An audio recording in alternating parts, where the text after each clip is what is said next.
עניין אחר, בדרך כלל ירושה זה סיפור ידוע מראש, הולכת לבני המשפחה, אבל יש מקרים נדירים שבהם מי שזוכה בה הוא דווקא השכן, זה שליווה את המנוח בשנות הדמדומים שלו. איך מגיבים הילדים של המנוח בשעה כזו? מצד שני, מה עושים כאלו שזכו בירושה בהפתעה? הכתבה של אילן לוקאץ', תחקיר אלינור צוקרמן, עמרי קרונלנד ויעל אוסטרייכר.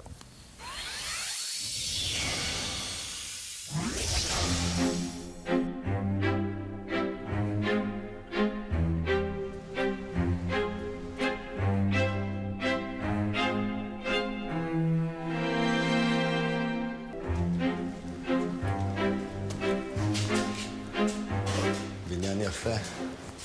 בניין מדהים. בניין יפה, אזור מדהים. דירות גדולות, מרווחות. זה חלום.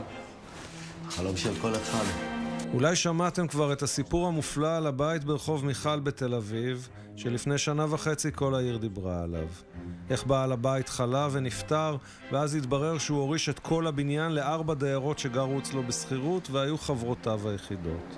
אנשים היו בהלם, לא האמינו שדבר כזה יכול להיות. רק שתבינו, זה בניין ברחוב הכי מקסים בתל אביב, ששווה משהו בסביבות 20 מיליון שקל במצבו המוזנח, ומכאן אפשר רק לדמיין. מצבעה שלו כתב אורי גלעדי, אין לי קרובי משפחה, וגם אם יתגלה שיש לי קרובי משפחה, לא ארצה להעביר להם מאום מרחושי. את נכסיי אני מעביר לבנות היקרות שדאגו לי וסעדו אותי כבן משפחתן בשנים האחרונות. והיו לו 2 תנאים.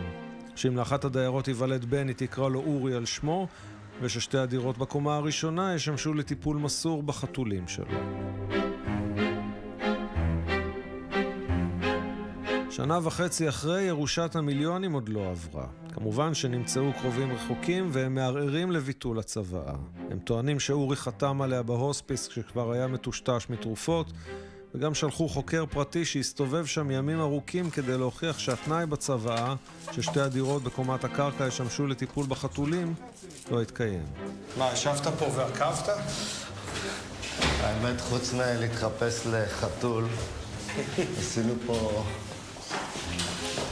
כל מהלך חקירתי, חוקי. שמה הרעיון? זה להוכיח שהצוואה לא מקוימת לחלוטין. כלשונה וככה לערער עליה? לחלוטין, כן. זה הדירה שהוא הוריש לחתולים? זאת אחת מהדירות שהוריש לחתולים. פה היו אמורים פשוט להיות חתולים. חתולים, כן, בוודאי. תשמע, אפשר לשים לב שהדירות נטושות. חתולים אין פה. אתה יודע כמה שווה דירה כזאת ברחוב מיכל, פינת פרץ חיות? כן, לדעתי כמה מיליונים טובים. על פי חקירות שערכו בני המשפחה, התברר שאפילו ההוראה הפשוטה הזאת, הרצון של המנוח שחתולים ימשיכו להתגורר באותן דירות, לא נראתה להם הוראה שיש לכבד אותה. הייתה לך חתולה פעם? הייתה לי חתולה. נו, איפה החתולה אוהבת להיות? בחדר ריק או על המיטה שלך? החתולה אהבה להיות אצלי במרחבים ואצל השכן. זה מה שחתול אוהב. לחלוטין. תאשים את החתול שהוא הולך אליה הביתה? יש לו שם רדיאטור. לא, אנחנו לא... יש לו שם שטיח. אין לי ספק שיכול להיות שלחתול יותר טוב לחיות במקום מסוים, אבל אנחנו מדברים כרגע ברכוש רב. אז החתול לא מקיים את הצבא. או החתול או מי שמוטב בצבא. אדם בסוף ימיו, אולי ערירי, אולי יש ילדים, אבל הם רחוקים ואיבדו עניין, ורק שכן מסור הוא זה שמדבר איתו, שמזמין אותו בחג, שנכנס לראות מה קורה איתו, שלוקח אותו למיון. לאדם קשיש ובודד זה יכול להיות כל העולם. הסיפור של הבית ברחוב מיכל הוא לא היחיד של שכן טוב שזכה בירושה. יש לה עוד גינה גדולה בצד השני.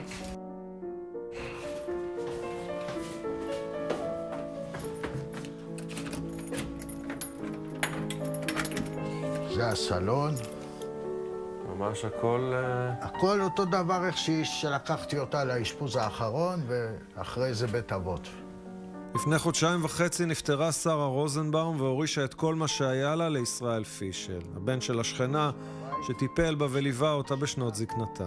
מפברואר התחילה כבר לא להרגיש טוב, לא רצתה לקחת תרופות, הייתי מביא לה אוכל, נותנת לחתולים, לכלבים, כן. וראיתי שכל הזמן במיטה, הלכתי, צעקתי בקופת חולים, באו הרופאה, אמרה לי, ישראל, קח אותה, קח מכתב, קח אותה למיון. חיים לא פשוטים היו לה, לשרה רוזנבאום. כילדה היא עברה את השואה בפולין, אחר כך הגיעה לקנדה, התחתנה שם, ויום אחד לפני 46 שנים, כשהייתה בת 30 וקצת, קמה, השאירה מאחור בית ובעל ו3 ילדים קטנים, ועלתה לבד לישראל. למה עזבה את המשפחה? איש אינו יודע. אמא שלי גרה כאן, בכניסה שליד, והיא אמרה לי, ישראל, באה לגור פה אישה קנדית, היא גם ניצולת שואה, ואז אמרתי לה, אם את צריכה משהו, אני הכתובת, כל מה שאת צריכה. אם זה לתקן לך בבית, אם זה לא חשוב, כי הבנתי שאין לאף אחד. מאז שיצא לפנסיה מצי הסוחר, ישראל פעיל בשכונה ועוזר ומתנדב בעיקר עם קשישים, אבל בשרה הוא נקשר במיוחד. רוב 5 העשורים האחרונים היא חיה בעפולה לבדה. קיבלה פיצויים מגרמניה ופנסיה מקנדה, תרמה הרבה לוועד למען החייל, כולל דירה גדולה, אבל היא עצמה חיה בסגפנות. את כל הריהוט והחפצים בבית אספה ליד פחי האשפה, ועם הילדים כמעט שלא היה קשר. למה הם כעסו עליה שהיא עזבה אותם? היא לא סיפרה והיא לא רצתה לספר. היא אמרה חד וחלק, אני רציתי לעשות עלייה, הם רצו להישאר עם אבא שלהם וזהו, התגרשנו. עכשיו, לפני הגירושים, בקנדה, הם חשבו שהיא השתגעה. היא סבלה מדיכאון. היא כאילו מניה דיפרסיה. כן. היא הייתה שם בטיפולים של פסיכיאטור. רוב חייה נכנסה ויצאה מאשפוזים פסיכיאטריים, ובכל זאת האריך החיים עד גיל 80.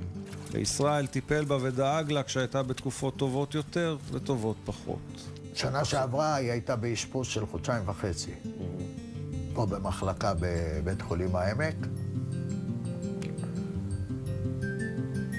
ובמשך המהלך 1.5 חודשים, כאילו רופאים קראו לי, היא רוצה לצאת לחצי יום, יש לה סידורים, היא רוצה ללכת לבנק, תיקח אותה ותחזיר אותה. קראו לך. כן. אבל יש לה, אתה לא בן משפחה. אני לא, אני, בכל מקום טלפון של ישראל. אוקיי, אבל הילדים שלה בקנדה. אף אחד לא יודע, הם לא יודעים שהיא בבית חולים. שרה רוזנבאום נפטרה ב-17 באוקטובר. חודש לפני, הבת התקשרה אליי, היא הבינה שאני 2-3 בשבוע שמה. כן. אז אמרתי לה, הסברתי לה, המצב של אמא שלך לא טוב. ממש לא טוב. שלחתי לה תמונות, איך היא נראית, בוואטסאפ. וכשהודיעו לי שהיא נפטרה, כתבתי לה, אמא שלך נפטרה, מה קורה עם הלוויה? היא שלחה לי תשובה, אנחנו לא באים.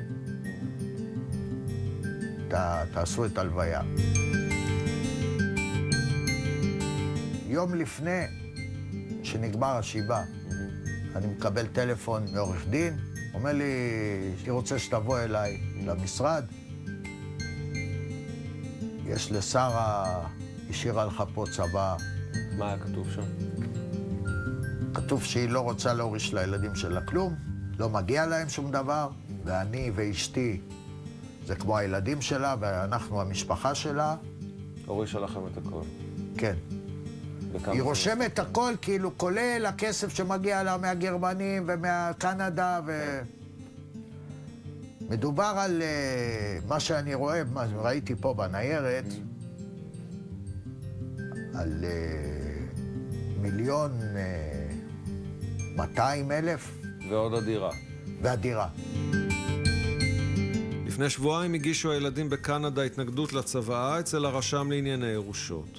בעפולה סיפרו השכנים על חוקר פרטי שהסתובב בגבעת המורה ושאל שאלות. ישראל היה העוגן לפחות תקופה מסוימת, והילדים והמשפחה כן הכירו בנחיצות שלו, בעזרה שלו, ונתן להם במרכאות איזשהו שקט נפשי כשהם היו בגולה. איפה הם היו כל השנים?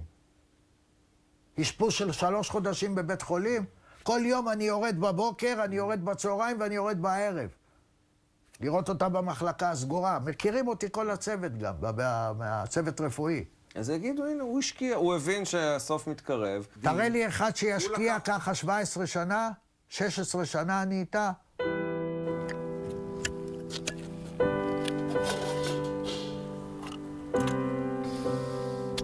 אתם מכירים את ספר משלי, טוב שכן קרוב מאח רחוק. הגיוני בסך הכל, במיוחד לאדם בודד או זקן.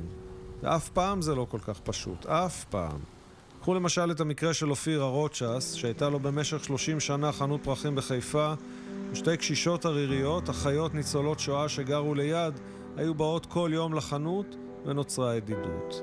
קראו להן מניה ודובה, ולא היה להן קרוב ומודע מלבדו. הן מאוד מפוחדות בגלל השואה. כל דבר שהיה להם בעיה קטנה, אם זה חשמל, מים, גז, שכן שמפחיד אותם, דפקו להם בדלת, קיבלו פתק ולא מבינות לקרוא אותו מספיק טוב, היו באות לשאול אותי. מעולם הן לא הקימו משפחות וגם חברים קרובים לא היו להן. חיו בצניעות וגרו ביחד בדירת חדר, ישנו במרפסת סגורה קטנה. ככל שהזדקנו, היו צריכות יותר עזרה, ואופיר מחנות הפרחים היה שם תמיד. וכשמתה האחרונה, דובה, היא הורישה לו את הדירה הקטנה שכבר 10 שנים היא מוזנחת ומאחסנת חביות בירה מהמסעדה שמעבר לקיר, ומה שהתברר כלא מעט כסף בבנק. הסכיתו ושמעו איך למרות שאף אחד אחר לא טבע את הרכוש לעצמו, באה המדינה ולקחה את הירושה. בלוויה היינו אני ואבא שלי וחזן, הזמנתי גם אנשים לשלם להם כסף כדי שיהיה מניין. צערים לא הגיעו, אז היינו 3 אנשים בהלוויה. שנה קודם דובה סלוביקין בת ה-83 כתבה צוואה, ובה הורישה לו את הדירה. הוא זה שהביא לה את עורכת הדין לבקשתה. קודם כל היא סיפרה לי את סיפור חייה, ואחר כך סיפרה לי עליו שהוא בשבילה כמו בן, שהיא סומכת עליו, שהיא אוהבת אותו, שהוא מטפל בה, שהוא לוקח אותה בחגים, שנוצר ביניהם קשר עקב המיקום הלא רחוק בין החנות שלו לדירה שלהן, אבל מאז ההיכרות הוא שמה בשבילם, וזה מה שהיא הייתה רוצה אחרי פטירתה. אבל אחד השכנים, שאופיר אומר שרצה את הדירה לעצמו, ערער על הצוואה ואמר שהקשישה לא הייתה צלולה ושהופעל עליה לחץ לא הוגן. אחרי 3 שנים וחצי הגיע לנו הפסק דין שבו היא רשמה השופטת שהכל כשיר ומגיע לי את כל הצוואה במלואה. כל הירושה, כל הרכוש. כולה, כן. אחרי 1.5 חודש המדינה ערערה. מה המדינה טוענת? היא טענה שהיא רוצה לשמור את הכסף ליורשים האמיתיים, המשפחה, הביולוגיים של האנשים. מה שלא היה ולא נברא, והם סיפרו לי... עד היום אין אף קרוב משפחה. אף אחד לא צץ. בערעור הכל התהפך. בית המשפט הציע לצדדים לקבל פסיקה של פשרה, זה אפשרי לפי חוק בתי המשפט, כמו בורר. ואז קבע שאופיר יקבל רק 1/3, ו2/3 ילכו למדינה, לאפוטרופוס הכללי, בהמתנה ליורשים בלתי ידועים, שגם 10 שנים אחר כך לא צצו, כי הגרמנים היו לפעמים יסודיים ובאמת לא השאירו אף קרוב חי. וככה זה נגמר. המדינה לקחה 2/3 מהדירה העלובה של האחיות האומללות, ומחשבון הבנק שלהן, המפתיע בגודלו. אני מאוד מאוכזב. אני מאוכזב, לא אגיד לך לא מהכסף, כמו מההתנהלות, שהיא מאוד לא מכובדת לדעתי. של המדינה. כן, זו דעתי.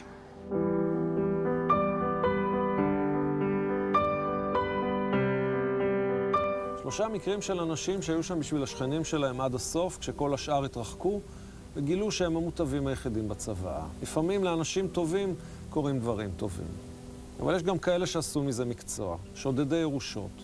וזאת הפרנסה שלהם, לאתר קשישים עם כמה שפחות קרובים וכמה שיותר נכסים, ליצור תלות, ואז לגרום להם לשנות את הצבא. וזה הפשע המושלם, בגלל שגם אם בית משפט מבטל בסוף את הצבא, הם לעולם לא נענשים על זה שניסו. עלינו עליך, לא נורא.